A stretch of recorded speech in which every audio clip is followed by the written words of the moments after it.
I want to do this video because this goes along with buying land and being free and living on your land for free. Not living on your land exactly for free because you got to pay your taxes, but basically living on your land for free in terms of you could grow your own food, you could rent out your property. I mean, it's gonna be making you money and not making you lose money like in a typical house, 30-year mortgage, or renting, definitely renting. And like I say, if you do end up in a 30-year mortgage or whatever, it's a little better than renting because at least you get to get all your money back that you invested in a house and whatever equities there, versus if you're renting, you're just throwing money away every month. But anyhow, I just wanted y'all to go to my brother Yusuf L channel, High Frequency Radio, and check out his channel. Okay. Um, this is one of the brothers here. Oh, by the way, let me go back here. This is another YouTube channel. Hello, this is Tori with Landio. We have a 26-acre property in Alabama. This is another YouTube channel that I go to. Landio. They usually have large parcels of land. Like this one is 26 acres. And this is another gem here of where you can go to find properties. I'm gonna just play this video for a few minutes. Alabama, with power, internet, road access, and mature trees, the property is secluded while also being just a short drive from fuel, food, and supplies. And the property is only 45 minutes from Birmingham, Alabama, with a population of around 200,000. It is one of the largest cities in Alabama. Please subscribe to our YouTube channel so you don't miss out on new videos. This is the interactive map with the 26 acres highlighted in green. This is Roy Isabel Road. You take that south to County Highway 22 West. The property is mostly covered with mature trees of varying species and sizes. There's overhead electricity lines and poles. All right, so that's Landio, and you could go check them out and go to their website. They usually have large parcels of land that they sell. But anyhow, I wanted you guys to know the difference between a democracy and a republic. We pledged allegiance to the republic, not no democracy. Okay, and pledging allegiance to the republic, you're pledging allegiance to freedom. Okay, to freedom. The only purpose of government is to protect your borders, protect your seas and your waters. Okay, everything else, they've basically taken control of um, by hijacking. They hijacked our money, our real money, original money, always been money for centuries, forever, is gold and silver. That's always been money. This paper money stuff is, I don't know, it's just crazy. Anyhow, I get it. You don't want to walk around with a bunch of coins in your pocket and you can't transfer money fast, and we live in a modern society. I get all of that part, right? But still, our money is not backed by anything. It's not backed by gold. Okay? It's not backed by gold, silver, the land, or anything. Our money is only backed by our labor, by our promise to labor and pay the money off. By promising to labor and pay the money off, you're promising to basically be a slave. You're promising to basically be a slave. These people have enslaved us to the world. Okay, these motherfuckers have basically told the world, hey, you all are going to work forever. We'll give you food stamps, Section 8 benefits and privileges, and we'll charge it back to you. Okay? Everything we give you, we'll charge it back to you, and you, the taxpayers, have to pay it. All right? You, the taxpayers, have to pay it. All right? So if you pay taxes, you're paying back um, all the money that you've sucked out the government and that everybody else has sucked out the government. Okay? Now, the reason why this is a bad thing is because they've weaned us and programmed us to live like this. Whereas prior years, um, prior to 1933, all we knew was to work the land, make our money, live off the land. If you didn't live off the land, you was out of gas. You was out of gas. Okay, all we knew how to do was live off our land, grow our crops, share crops. Sell extra stuff. If you talk to people that lived way back in the days, they like 80, 90, and 100 years old or more, they'll tell you they don't know what it is to starve. They don't know what it is to be hungry. As far as they knew, they was living good. They were living good. They didn't have a pot to piss in as far as money, but as far as food, there was an abundance of food. You know what I mean? There was an abundance of food. They didn't know what it was to starve. Okay, and healthy, good food at that.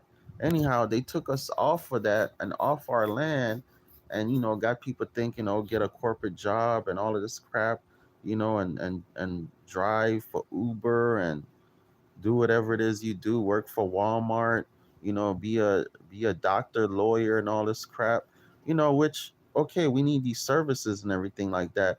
But at the end of the day, like I say, no matter what you do in life, your career in life, no matter what, you should always have some land. You should always have some land. Okay? Something you can go back to. Every family, every generation should always try to acquire more and more and more land. Another reason too is because, as time goes on, the land is being developed. Y'all see in y'all areas and neighborhoods people coming back in and gentrifying, redeveloping, or clearing the land and starting new developing. The population is growing and all this type of stuff. Now, these families and people that own these lands for 100 years and hundreds of years, they're making money off of all of that. They're making money off of all that. Meanwhile, you just sitting up with your head up your ass, collecting Section 8 and food stamps and are working a regular job and paying rent, just caught up in the fucking matrix while everybody else is playing Monopoly and buying land. And basically the man or white supremacy or whatever y'all want to call it is buying land and building on the land and regentrifying the land. Y'all sitting around with y'all head up y'all asses on Section 8 and food stamps, working regular jobs and paying rent. You're not participating in wealth transfer. Okay, you're not participating in wealth transfer. Okay, this is not just the great wealth transfer. This is a time when I mean, this is probably the greatest wealth transfer that's happening right now, and people literally not even taking advantage of it. Anyway, I want y'all to go check out my buddy over here, Yusuf L at High Frequency Radio. I'm gonna play a little bit of some of his videos that he have, and he explains to you about the system we live in and that our system has been hijacked. And it goes along with you know getting back to the land, living like the Amish. Everybody's ambition in life should actually be to live like the Amish. The Amish, the Mennonites, these people, they don't beg for any government benefits and privileges. They grow their own food, have their own medicines. Um, their women are in subjection to them. Their men are hard workers. Of course, whatever they might have their issues like everybody else. I'm sure there are people in there that cheat and drink and smoke and whatever they may do. But at the end of the day, these people, when the last time you seen an Amish in jail or prison? It's so fucking rare. It is so rare. You know what I mean? These people stick to their own and do their own thing. And this is what we all should be doing, is basically sticking to our own and doing our own thing. But as long as we're in the public, as long as we're doing things according to this government, they will always have a piece of us. As long as you're going out here getting marriage licenses, now it's three parties in that marriage. Now it's you, your spouse, and the government are literally married to each other. You're literally married to each other. That's why you have to go back to them to get a divorce. And now they take The lawyers take theirs, the state and the government take theirs. And be honest with you, y'all that really are the married couple don't end up with shit. You don't end up with shit. You both lose at the end of the day compared to what you would have.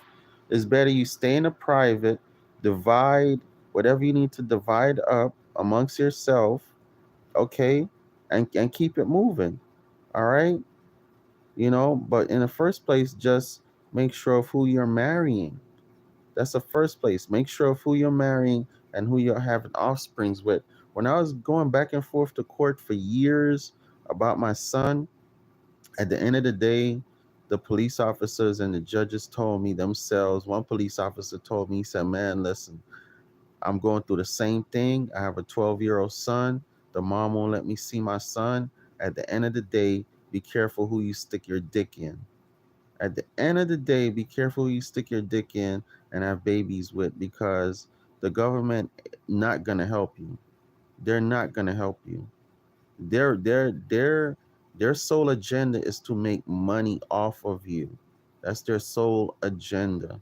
Okay? Your day-to-day life, your everyday life, be mindful of who you associate with.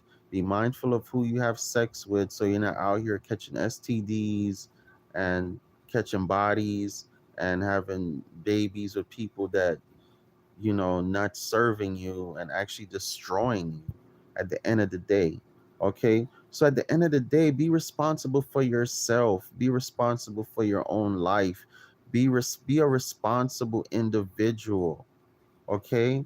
Stop fucking up your life, running out here begging for jobs. Create your own job, running out here begging for loans from FHA, this and that, Citibank, Citicorp, whatever, whatever. Okay? And come out here in a private. You can finance land with private individuals. It's called owner financing. Okay? Put your little cabin or tent on your property, have somewhere to live that nobody could ever evict you. Let me show y'all something. Let me go back here and show y'all a video I was actually watching last night. All right. This is what will happen to you if let me see, where is it? I think this is what will happen to you if you stay living in the public. This is what's gonna happen to you here. Okay, I was watching this video last night. This is what will happen to you. You keep living in the public. You're gonna keep getting evicted. All right. Don't let this happen to you. All right. Do not let this happen to you. Look at this.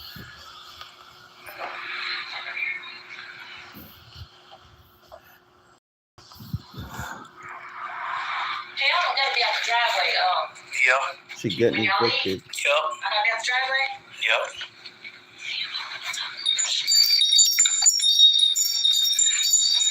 Make sure.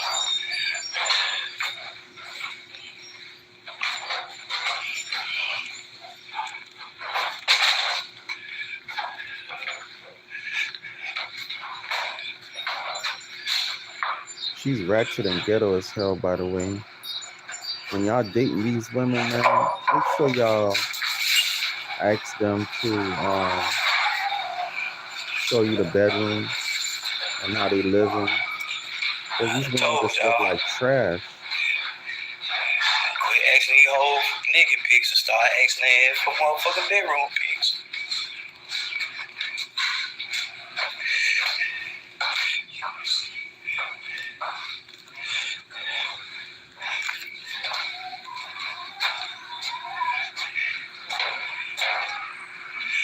Ask them what their motherfucking room look like. Shh.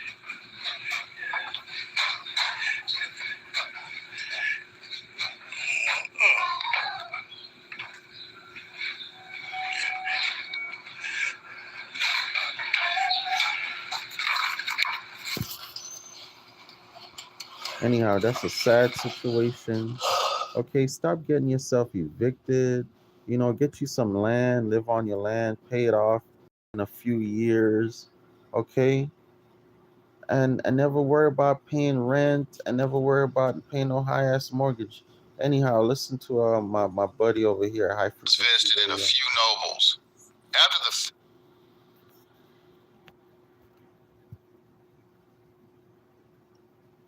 Okay, this is a very interesting document that I came across.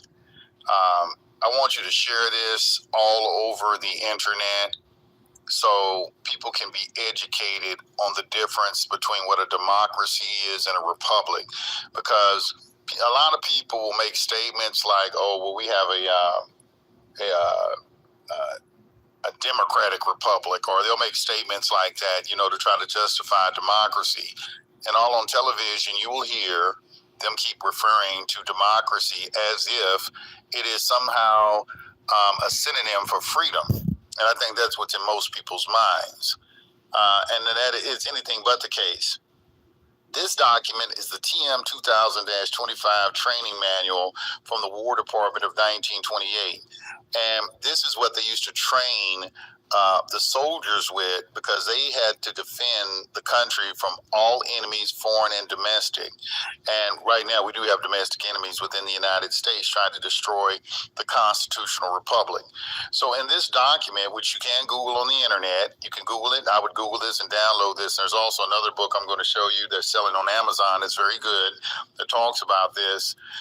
In this particular document, I'm going to read to you so you can be educated and understand what is the difference between a democracy and a republic and the different forms of government.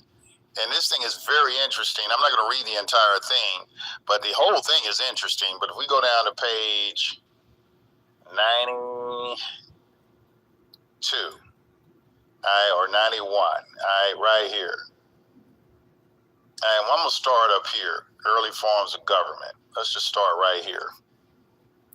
Very interesting. It says, early forms of government. Until the 18th century, the world had little experience with republics. In the ancient world, Greece and Rome furnished early examples of attempts to form democratic governments. In Grecian cities, popular government was practiced, the free people directly making the laws.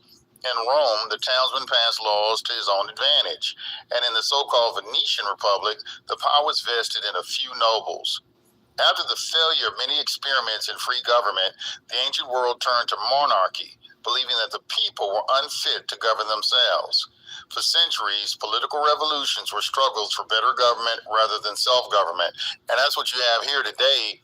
In 1933, when you use the social security number, you are demonstrating that you are unfit for self-government because you are dependent on government. And that's what the Democratic Party represents: benefits and privileges, welfare, it's the welfare state, anything like that, which is a communist, Marxist, socialist regime that is rooted in the Karl Marx, the Communist Manifesto. If you haven't read that, you need to read that.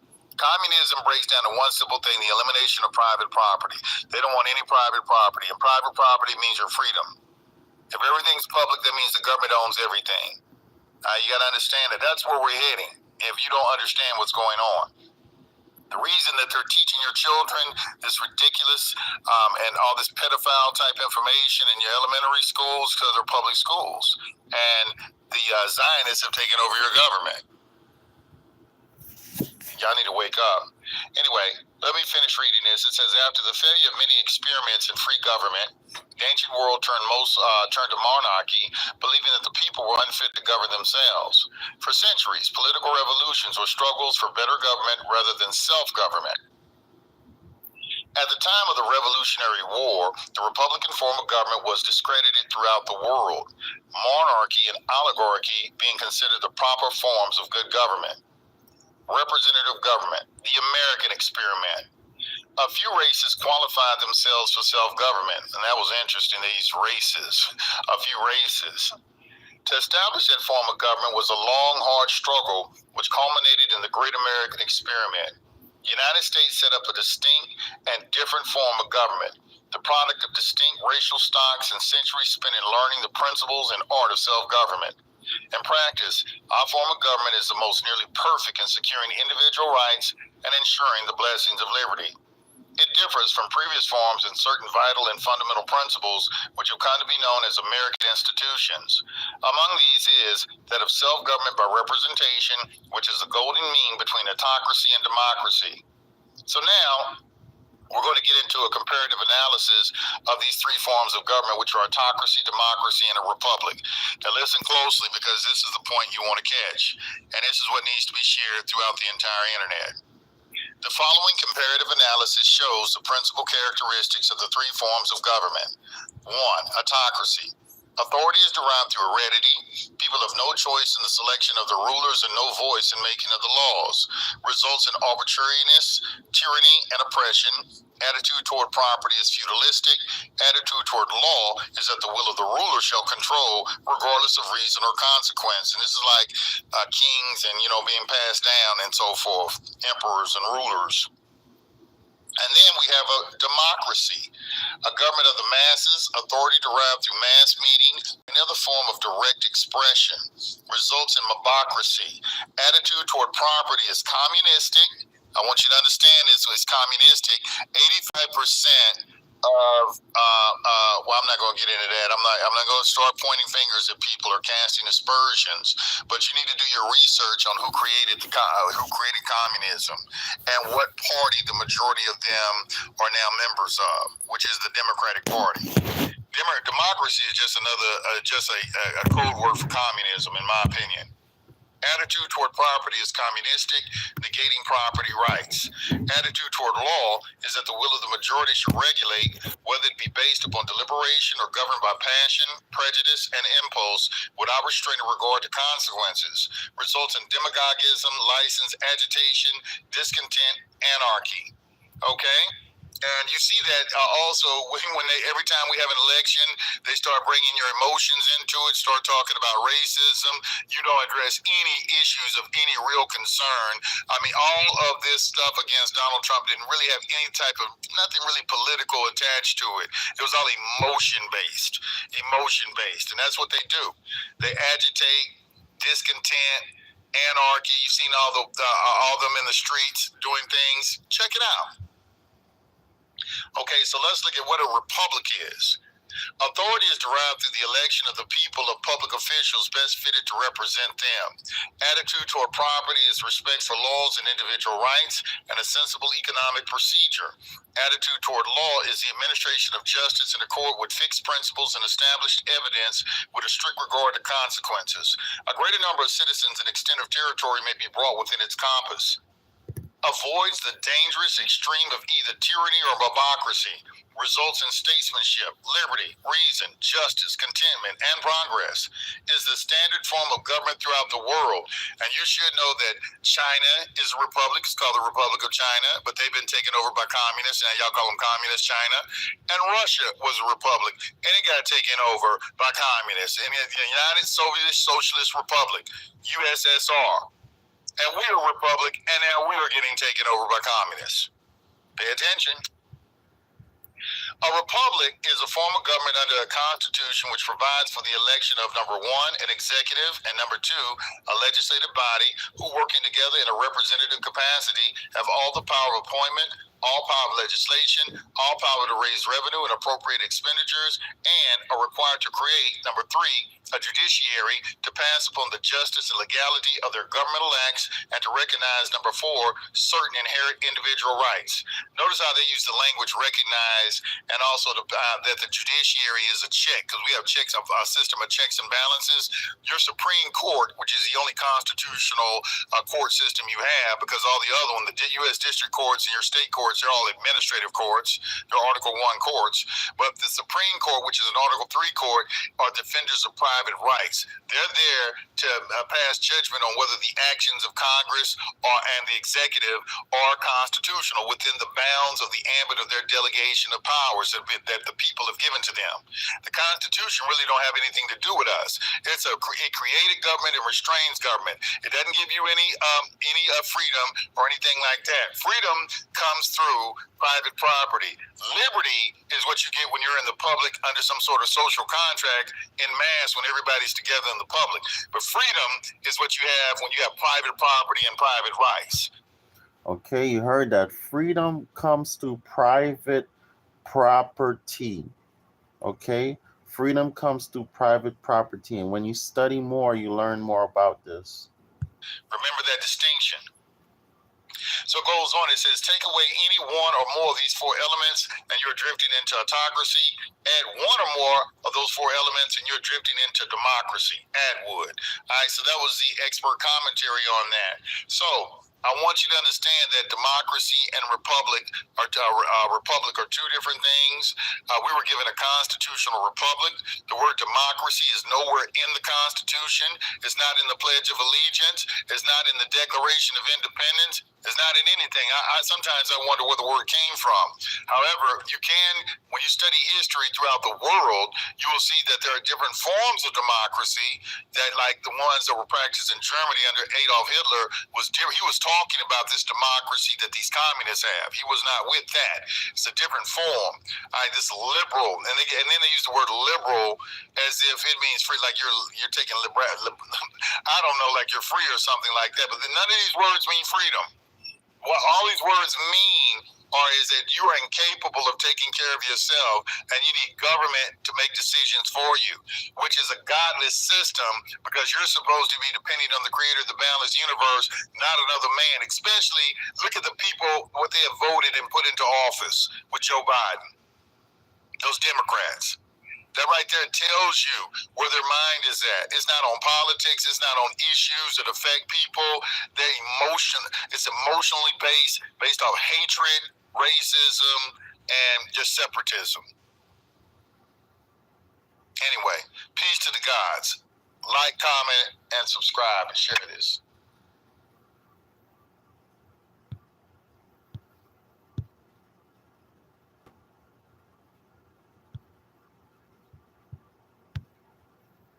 Ladies,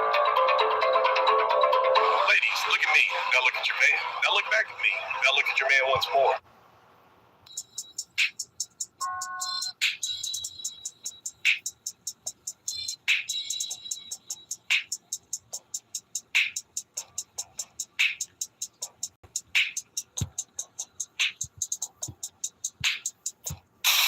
And what a lot of these other gentlemen were talking about, but it was all started with this interview. And in this interview, he was talking about how they're going to push feminism. Yeah, we got that going back in the early 1900s. The women's rights movement, we started off. See, when you gotta have a game and you got a bigger goal, you can't go in like a Sherman tank going through something. You gotta start a little small. And so we said, hey, how about you get equal pay for equal work? And women have the right to vote.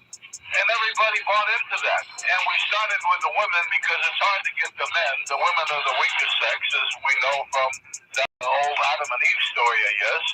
But at any rate, we got the women going. And now look at all the women. Most all of them around the world, especially here in America, they got short hair.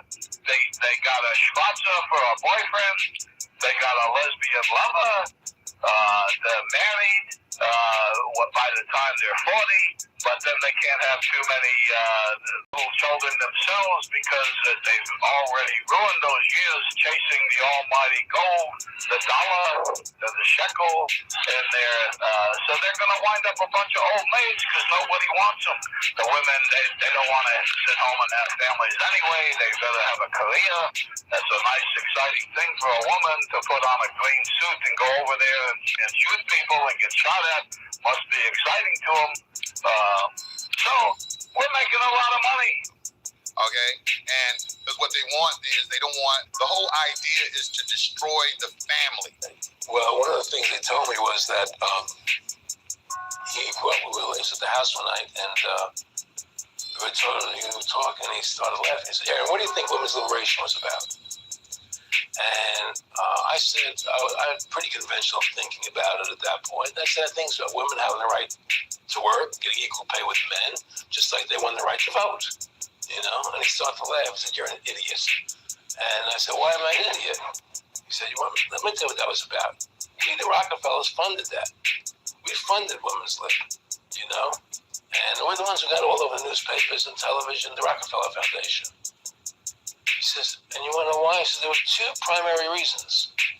And one reason was we couldn't tax half the population before women's lib. And the second reason was now we get the kids in school at an early age. We can indoctrinate the kids how to think, which breaks up their family. The kids start looking at the state as the family, as the school, as the officials, as their family, not as the parents teaching them. And so those are the two primary reasons for women's lib, which I thought up to that point was a noble thing. You know, when I saw their intentions behind it, where they were coming from when they created it, the thought of it, I saw the evil behind what I thought was a noble adventure.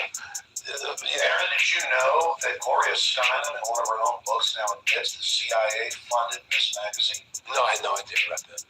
No, I never heard that. Yeah, we're going to CIA funded Miss Magazine? funded Miss Magazine with the stated goal of taxing women and breaking up the family. No kidding.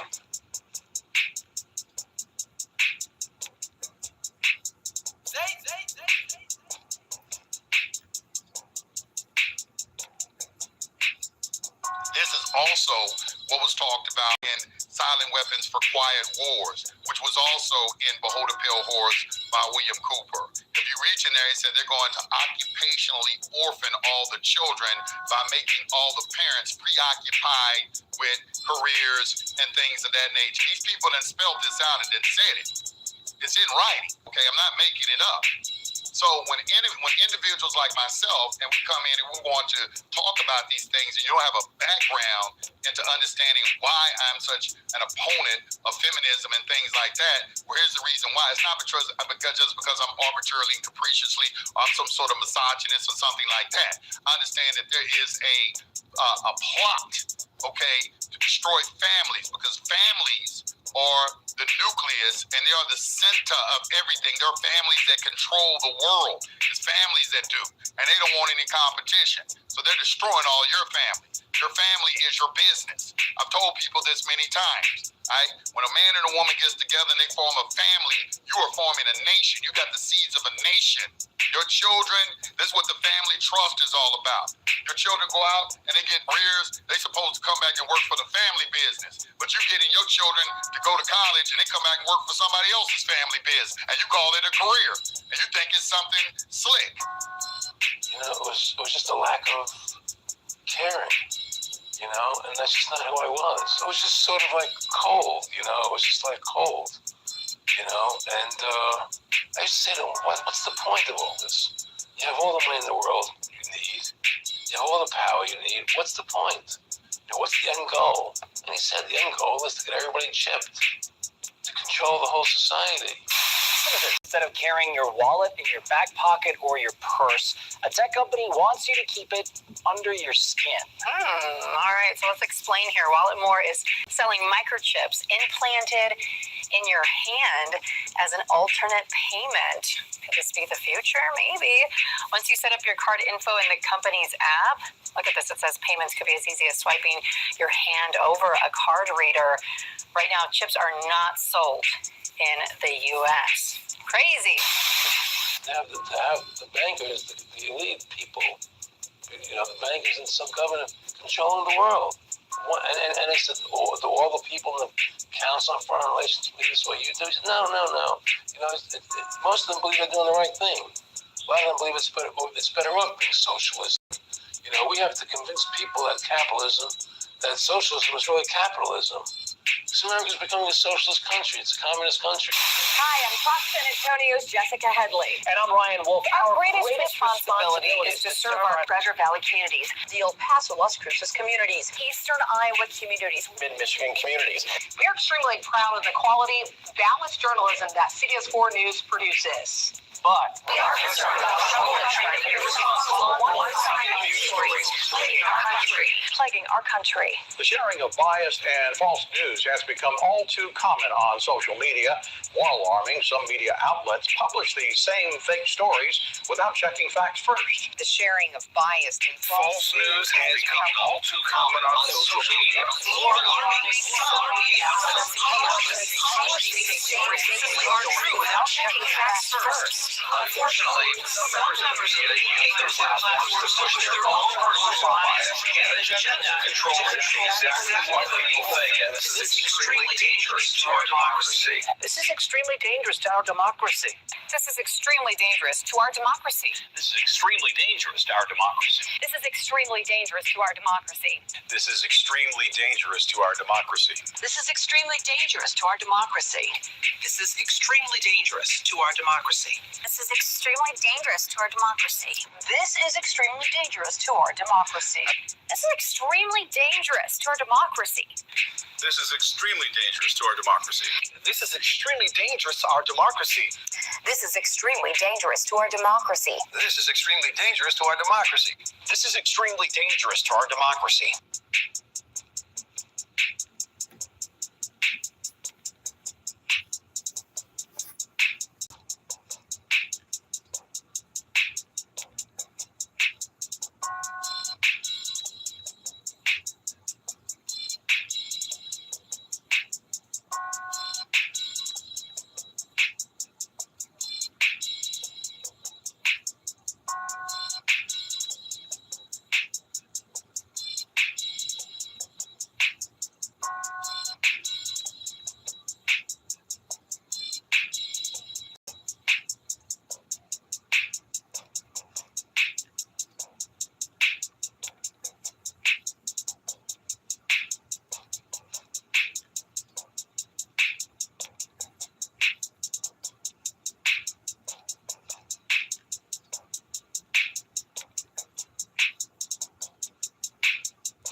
Sign up now for your chance to win this custom 2023 Jeep Wrangler 392 edition. Is the most craziest thing ever is when people were saying that Donald Trump didn't pay his taxes. I was saying, are y'all stupid? Do you think you can run for president of the United States of America and owe back taxes like the IRS is not sitting there looking at you, knowing everything about you? I knew it was a joke. They were getting mad. He paid $750 in taxes. When they said that, I got mad. I said, damn, Donald, how did you pay $750, man? Donald Trump worth $2 billion, and he only paid $750 in tax. Yeah. See, that's what people don't like about Trump. Trump follows the law of attraction. Trump never speaks negatively about himself, and that makes people upset because he's always, I'm the best there is. I'm the best. I know the tax law. I'm the first president to come knows the tax law better than any other president came before me. That's how you talk. And y'all get mad. That's how you're supposed to be. Why would you think negatively about yourself? You have the same capability to do the same. Don't get mad at Trump because he pays $750 in taxes. You can do the same thing. And he just happens to be involved in the industry that has the biggest tax advantages out of any other thing, and that is real estate. Am I not correct? Like I said, when they said he paid $750 in taxes, I got mad because I thought that was too much. I said, what's his CPA? His CPA f***ed up.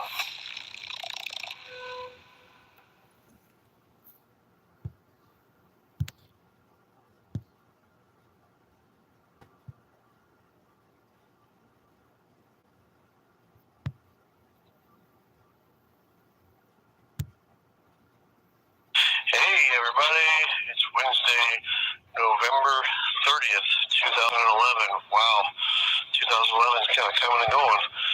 And tonight we're on with Sir Doug Riddle.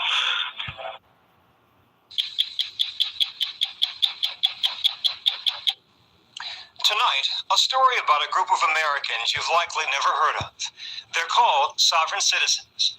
Many don't pay taxes, carry a driver's license, or hold a social security card. They have little regard for the police or the courts. Some have become violent. The FBI lists them among the nation's top domestic terror threats. By some estimates, there are as many as 300,000 sovereign citizens in the U.S., and with a sluggish economy and mortgage mess, their ranks are growing. It's just the kind of movement that attracts people like Jerry Kane, a divorced, out-of-work truck driver from Ohio. Kane became a sovereign citizen in 2003 when he lost his house to foreclosure. Okay, a victim. I'll tell you what a victim mentality is. Victim mentality is anyone who doesn't know who they are. Nothing happens to you without you thinking it into existence. If you got a traffic ticket, you thought of it. If you got shot, you thought of it. Okay, if something happens to your children and they're under the age of 7, which is the age of imagination, you're partly responsible for it. If you get arrested for cocaine, you did it. If you get into a divorce, you did it. If you get into a fight with somebody, you did it. If you got into debt, you did it. And nothing happens to you without you thinking it or attracting it into your life. Let's go through all of the 7 principles, everyone. All right, the first principle is mentalism.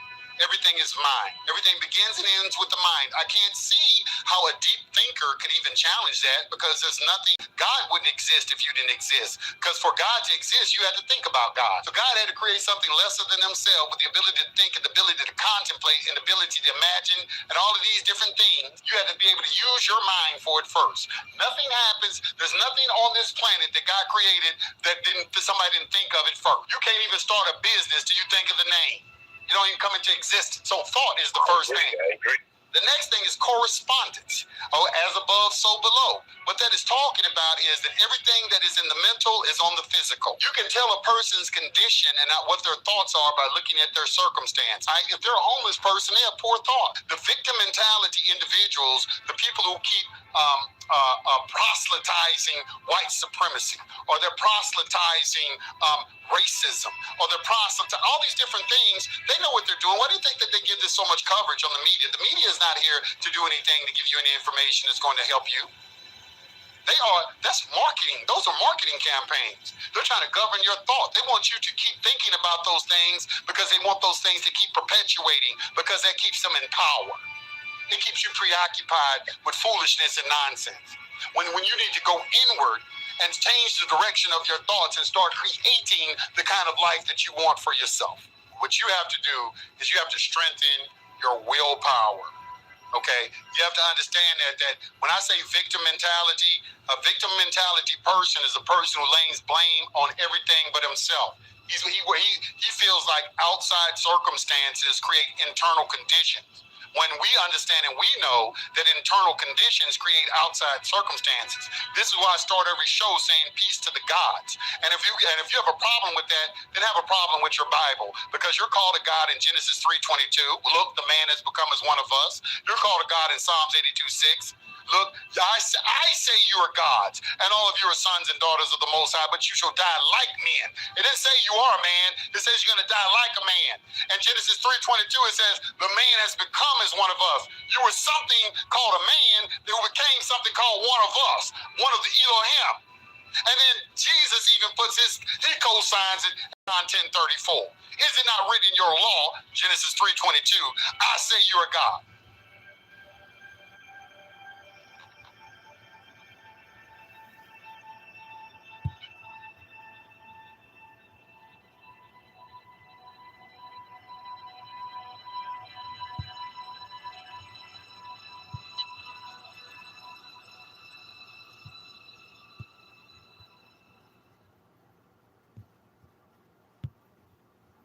Here, Navy SEALs, 3 rules for surviving a real-world assault. Rule number 1, always fight dirty. Said, what about a limited right to contract is protected in the U.S. Constitution? Now, this person is asking a question and not really think about what they're asking. They said protected. The right to contract is a protected right because the Constitution protects it, because the Constitution is public and contract law is private. You got a right to contract unlimited. You don't have a right to break a law with your contract. As long as it's not within the jurisdiction of the public, you got a right to contract unlimited. Private law is contract law, property law, tort law, status law, family law, private international law, and public law is constitutional law, administrative law, criminal law, tax law, public international law. Contract law runs the private. And the Constitution is a restraint on government to keep them infringing on the private. That's why they have to have a warrant to come into the private. That's why it says private property shall not be taken without due process of law and just compensation in the Constitution. That's why that's in there, because that's a direction to the government. That's not for you. That's talking to them. It's giving them instructions. You can't fuck with contracts. You can't take no property unless you do due process. It's telling them that. Because the Constitution was never written for you. It was written for government officials. And that's one of the big problems y'all got. You think you got constitutional rights and you don't. You got constitutionally protected rights.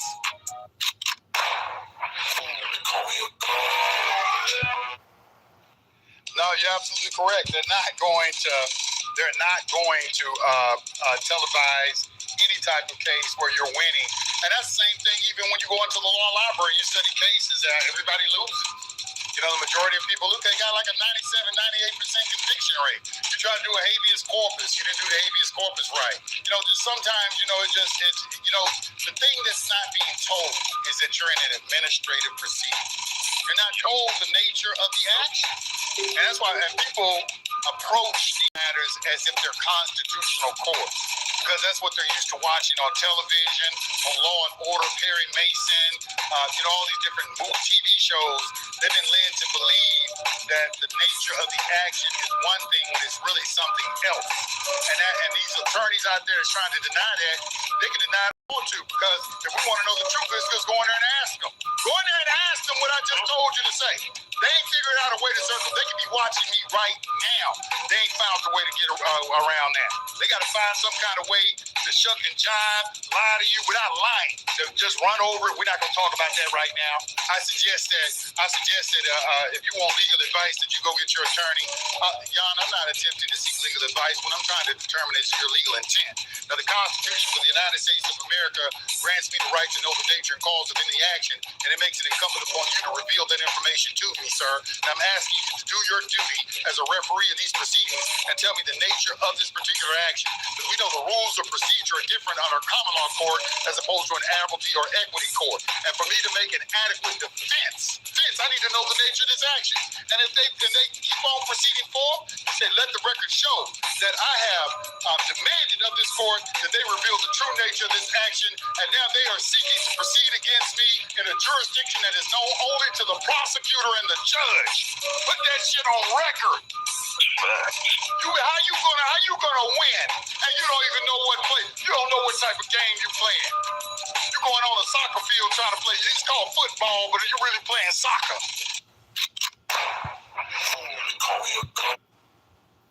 Did you know that there is a book that allows you to manifest anything you desire? This book was in the Vatican and was kept there. Let me just say this, is first and foremost is that I start all my shows out saying peace to the God. Now, peace to the gods is, it was really something that was borrowed from the 5%ers. People who are followers of Clarence 13X were kind of like an offshoot of the Nation of Islam. A lot of that, kind of peace to the gods originated with them, so I got to give due credit where due credit belongs. But the reason that I started saying that phrase is because I came up in a school of thought where I understood that we were God. A lot of people get offended when you hear them say that, especially Christians. But what's really interesting is that the Christians, in their very own book, Jesus makes this statement. But let me get back. We have two thumbs down now because people get offended when you say God. They think that they have some sort of knowledge about the Bible that you don't possess, or that your knowledge is inferior to theirs in some kind of way, when none of these people even reading the original language, because you get a Strong's Concordance and look up the word God and can see how they mistranslated it out the original language. Very simple to do. Just get your Strong Concordance. They got Strong Concordance on the internet. Go and look at God at Genesis 1:26 and compare it and contrast it with Psalms 82:6, and you can see it's the same damn word. They'll try to translate Psalms 82:6 as meaning judge it. And this is some sort of thing that's just going off in their mind because they are victim. They don't want to be compelled. They don't want to believe that there's more to them than what people are telling. Everything, their whole ideology about existence and reality itself has been told to them by somebody else. So they can't believe what you're saying to them when you say, well, you are a God, not the God of the boundless universe, but a God. You are a creator.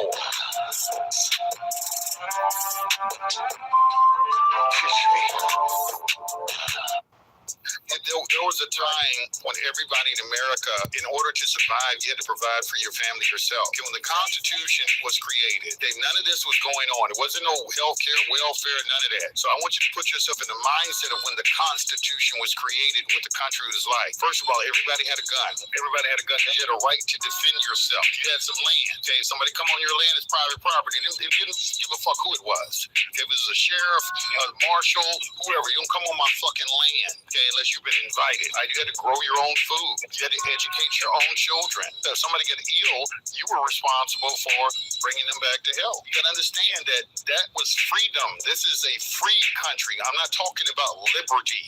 There's a difference between liberty and freedom. Forget liberty. They want you to concentrate on words like liberty and democracy and things like that. No, we're talking about freedom. Yeah, this is a free country. Nothing has gone anywhere. Okay, what they have done is they have tricked the American people by getting you to accept benefits and privileges from the government. That's all they pump. Just watch the news. All they're constantly trying to pass a bill. Okay, we need a health care bill. We need a welfare bill. They need some sort of bill, and it's going to come under the guise of a benefit for you. When they're just stealing money.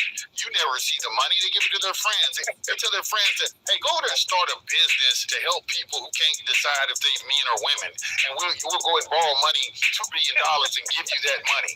And then you just pay us that blah, blah, blah. You ain't seeing none of that money. They're just getting money, giving it to their homeboys, talking about they making programs for you, and then they putting the money in their pocket, enriching themselves on your back. And they don't think there's anything wrong with it because they think the American people are just, you got to understand, they think the American people are no better than animals. So I'm not worried about them passing any laws, and they're not preventing anyone from doing anything. As a matter of fact, and I want to say this too, they can't ever prevent you from doing anything because one of the major laws of the universe is free will. They cannot take away your free will under any circumstances. Everything that they do, they need your consent to do it. They need your consent. So consent comes in a variety of different ways. And you got to be careful about the word consent because you got express and implied consent. You got implied consent to your conduct. You don't have to expressly say that you consent to something. You can give consent to your conduct. So you have to learn how to conduct your affairs in a certain way. You have to organize your life in a certain way where there is some sort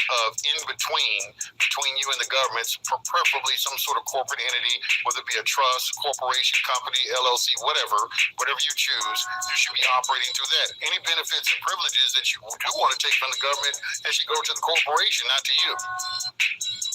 Were I a Jew, I would be a Zionist. My father pointed out to me, I did not need to be a Jew to be a Zionist. For I am.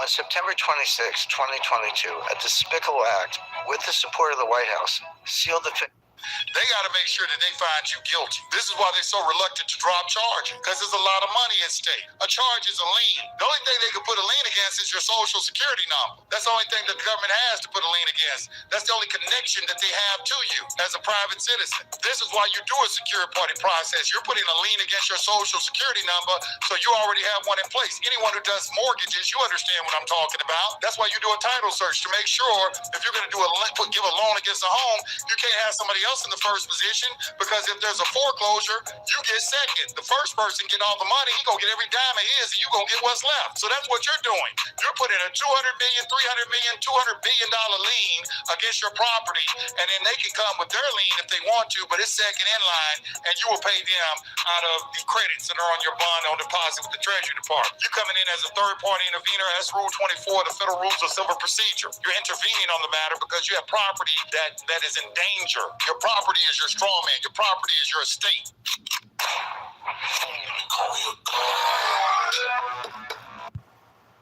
Let me give you. I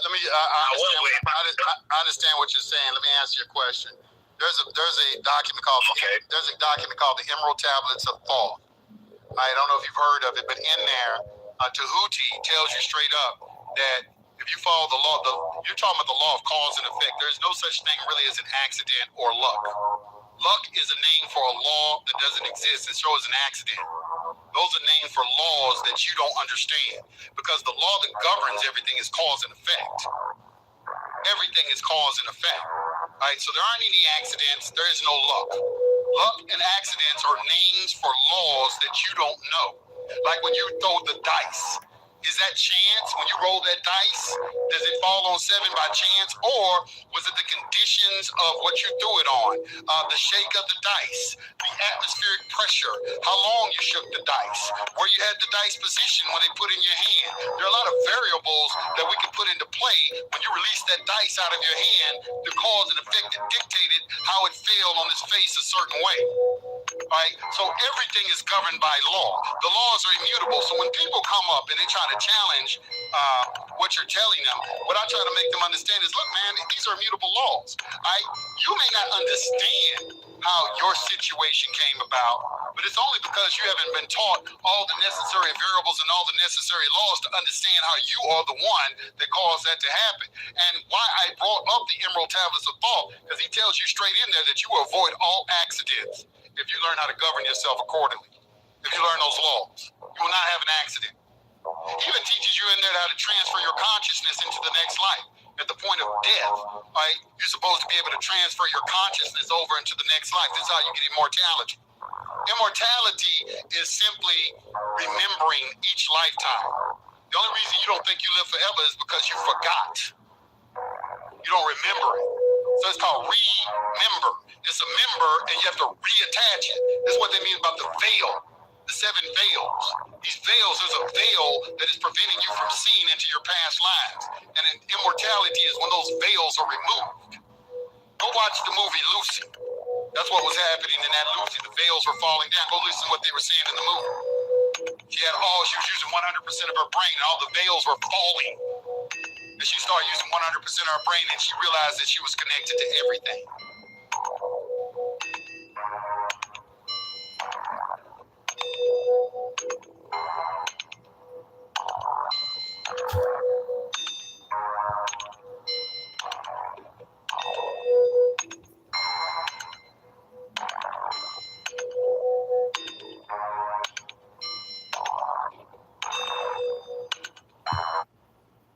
Are you tired of drinking dirty water while camping or traveling? Introducing the ultimate solution. Welcome to 60 Second Civics from the Center for Civic Education. I'm Mark Gage. According to natural rights philosophy, the people have a right to create a government. The people delegate to government the right or authority to govern them.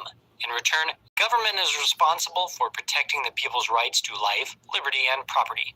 The Constitution begins with the words, "We the people of the United States." The people have created a government and have given it the authority to govern them.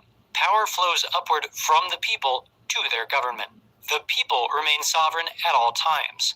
Sovereign means to have the highest rank of authority. The people have ultimate authority to control government. At the time the framers wrote the Constitution, the people in most other nations were not sovereign. Governments held authority over the people. In some cases, the king or queen was sovereign. That's all for today's podcast. The show's theme song is Complacent by Cheryl B. Engelhardt. You can find Cheryl online at cbemusic.com. 60 Second Civics, where civic education only takes a minute. I'm going to tell you how I handle foreclosure. Foreclosure, you always address the debt. And that's what a lot of these guys don't understand. For you have to stay in honor. You signed a contract promising specific performance. That specific performance did not include you giving Federal Reserve notes. But it did require you to give something. There isn't any money. We live in a world of negotiable instruments. This is why it's necessary for you to understand how to create a negotiable instrument. Whether it be a bill of exchange, promissory note, or whatever. You need to make a presentment intended this for offset and adjustment of that debt. You need to be able to change the conversation with that financial institution from a non-performance standpoint to whether or not your performance was acceptable or not, because you did tender them something for satisfaction of the obligation. Okay, but you just turn around doing nothing, challenging jurisdiction, all this old bullshit, trying to put shit in a trust.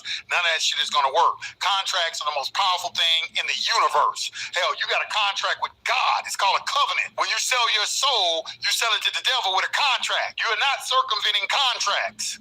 Equity is brutal. Stop looking for a way to circumvent contract. It's not going to work. It's never going to work in your favor. What you're better off doing, because the creators of all of this, they understood this, there ain't any money. All right, so what you're better off doing is doing a secure party process and then tendering them a negotiable instrument. Yeah, they may not accept it. Yeah, they may try to send it back. Send it back to them if they send it back with a letter. Okay, we have a UCC 3-603B. You're going to do an administrative process utilizing a negotiable instrument, and you're going to tend to that. You're going to have two witnesses. You're going to have certified mail and a notary. You're going to use a notarial protest method, and then you're going to tend to that. And then once you do that, you're going to file for a quiet title action and take them into court. Once you go in court, you're not going to argue the value and validity of your negotiable instrument. The only thing you're interested in are the procedural aspects of what is required when a financial institution receives a negotiable instrument. They have to make presentment to that financial institution, which in this case would be the Department of Treasury. And if they are insufficient funds or for any reason that negotiable instrument has a defect in it in some sort of in some manner, then they need to return it to you and allow you an opportunity to cure that defect. Okay, that is the proper protocol in commerce when utilizing negotiable instruments. So don't let these people fool you and take you to court and say this is a worthless piece of paper. Your Honor, that's not for you to make a determination. That's for counsel to take that back to his client. They can return it to me with evidence of a defect from a qualified third party. Allow me an opportunity to cure such defect. Absent that, sir, I consider this matter settled and closed. We're not getting into arguments.